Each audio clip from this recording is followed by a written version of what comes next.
one knows you like a sister and no one loves you better. Netflix's Sirens is one of those shows where you look at the cast. You have Milly Alcock, Megan Fahy, Kevin Bacon, Julianne Moore, and you think to yourself, how could this possibly be a miss?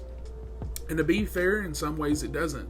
The performances are phenomenal across the board, but the show stumbles when it comes to pacing, plot depth, and a finale that feels more like a quick exit than a satisfying conclusion. So let's dive into what works, what doesn't, and why Sirens ends up being just good enough, but never quite great.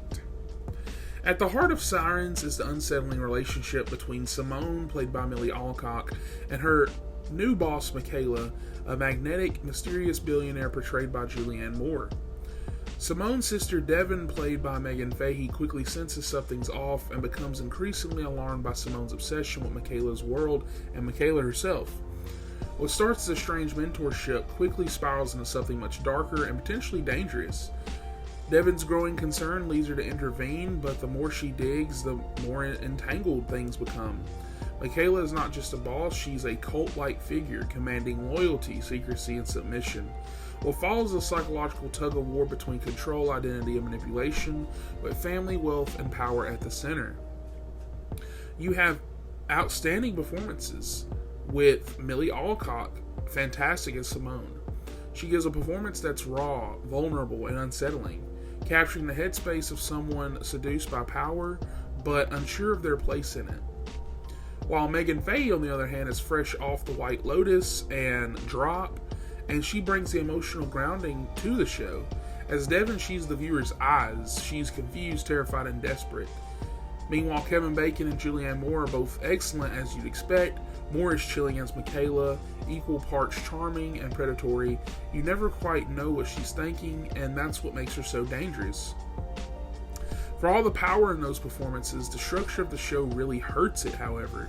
With such a big story involving psychological manipulation, family bonds, and high society cult-like behavior, Sirens simply doesn't have enough time to fully explore any of it with 5 episodes. There are only a handful of these episodes, as I just mentioned, and they move fast, way too fast. Characters shift dramatically with little build-up, you have revelations that drop quickly and aren't given enough room to breathe. And then there's a finale which feels like someone hit fast forward on the remote. You get to the end and nothing feels fully earned. The emotional arcs feel incomplete, big plot points are brushed over, certain elements remain vague, which isn't inherently bad, but in this case it feels less like a creative decision and more like a time crunch.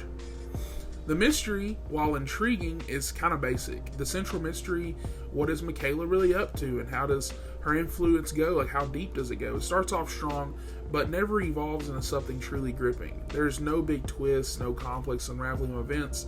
It stays surface level, which is a shame because with this cast and premise, it could have been so much more.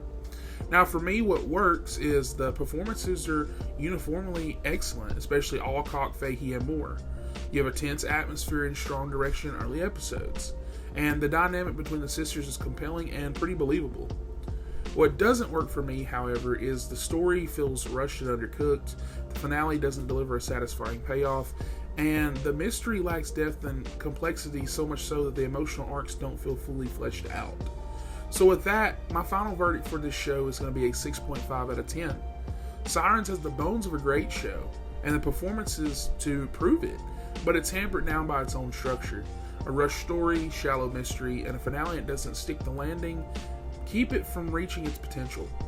But still, for the cast alone and the performances, it's worth a watch. Just go in with tempered expectations. Thank you guys for watching, and like, subscribe for more reviews, and comment down below, let me know what you thought of this mini-series. And I'll catch you guys on the next one. Tattoo? Kiki said it was trashy. My sister seems to